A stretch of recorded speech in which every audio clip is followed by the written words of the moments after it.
Chapter 26, Sanctuary. Elena Novak was the heavy-set old lady's name. Her hair was dyed jet black. Her small blue eyes, which seemed lost in her large, fleshy face, were intelligent and perceptive.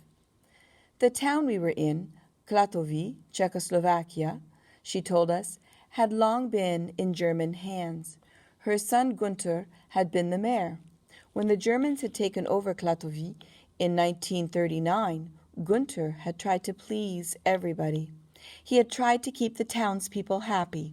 At the same time, he had to do the Germans' bidding and enforce their policies. A portion of all crops and factory products had to go to the German war effort. Citizens had to provide free labor when asked to do so, open their homes as garrisons for German troops, and do so in a friendly manner and with generous spirit. There had been no serious problems at first. But then Gunther, as mayor, had been ordered to identify all the Jewish residents of the town. The reason, according to a German colonel, we are trying to put a stop to the anti-Semitic conduct of some of our troops. At first, not knowing why the Nazis really wanted the information, he had complied. Shortly, on the orders of the Nazi High Command, troops began rounding up Jewish people, confiscating all their possessions, and then taking them away by train in cattle cars. News had trickled back about concentration camps and death camps. Gunther, sick with guilt over what he had inadvertently done, refused to continue helping the Nazis. For defying them, he was shot. Mrs. Novak had once been a wealthy woman, but the Nazis had destroyed her life. After killing her son, they had taken most of her money and possessions, leaving her with only her strange little car and large house, which had been used as headquarters for officers. In fact, they had been there only 2 days before we had arrived. When word had come down that the Russians were preparing an offensive to drive the Germans out of Czechoslovakia. German troops from Klatovy and from all the nearby towns had been sent to counterattack. The last large force from Klatovy had left the night before, and it was these troops, this convoy of men and weapons, that Tamara and I had seen the previous night.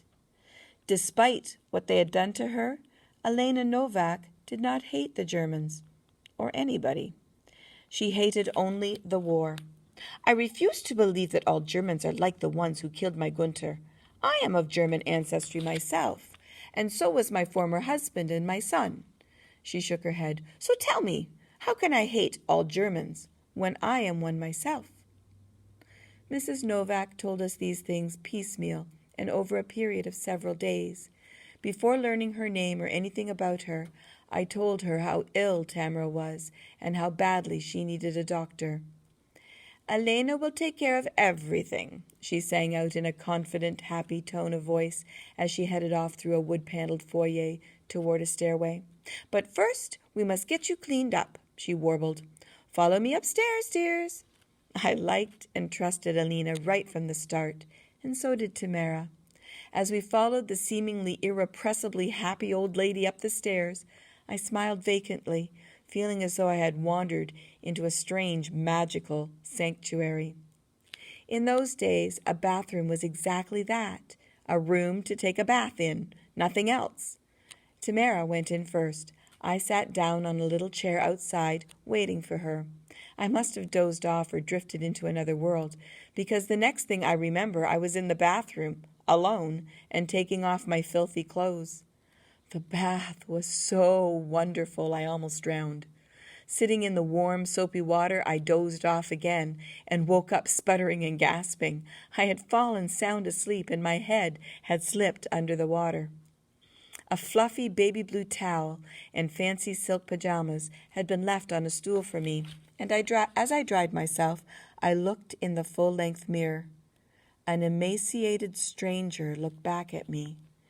I was extremely thin and covered with deep bruises and scratches, and my forehead, belly, and knee were scarred from wounds. My hair was long, and the stubble on my chin and cheeks had filled out and had become a sparse goatee-like beard. It was a face I had never seen before, especially the eyes. They did not look like mine at all. They had a tiredly alert, hardened look, and seemed as though they belonged to someone much older. They were the eyes of a man, not a boy. I put on the pajamas, and emerging from the bathroom, I looked through a half-open door into a bedroom.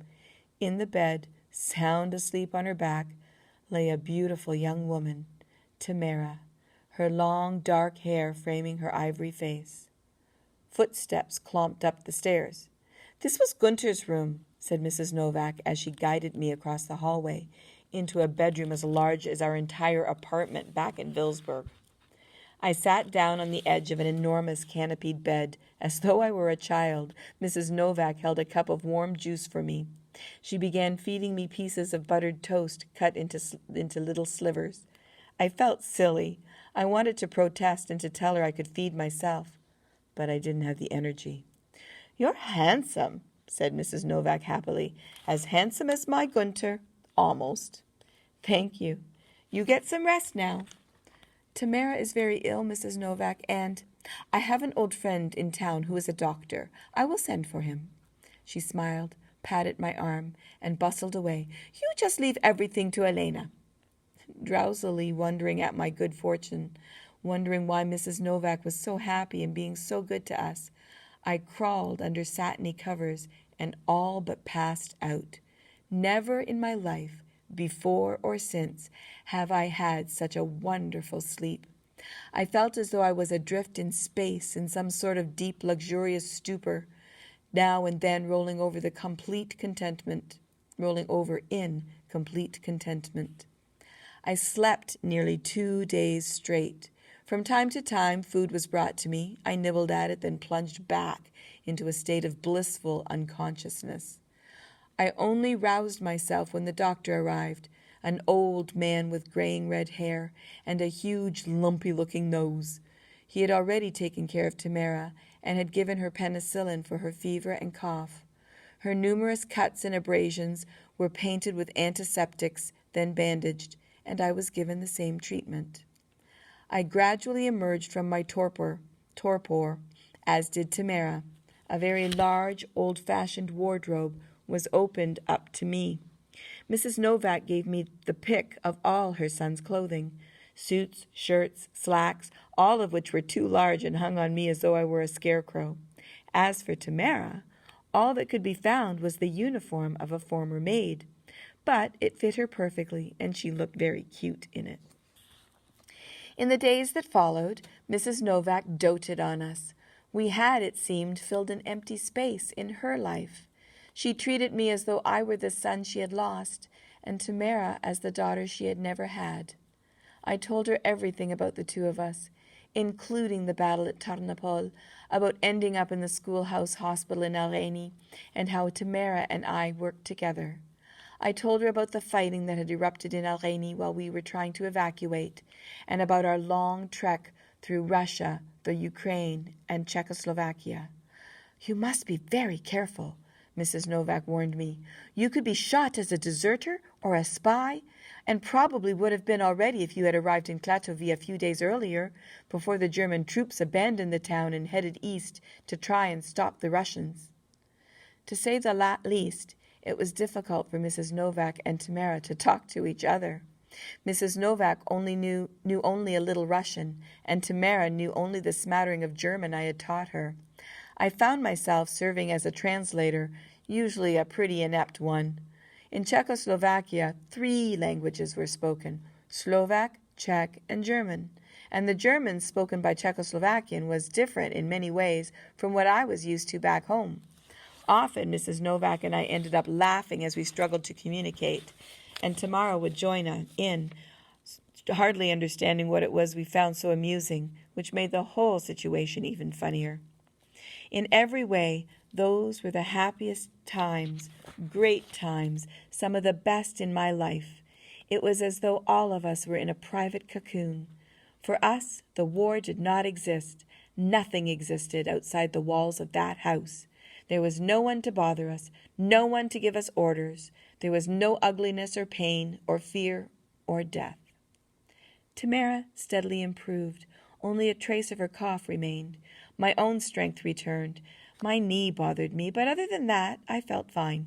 Food was in short supply, but there was enough to get by.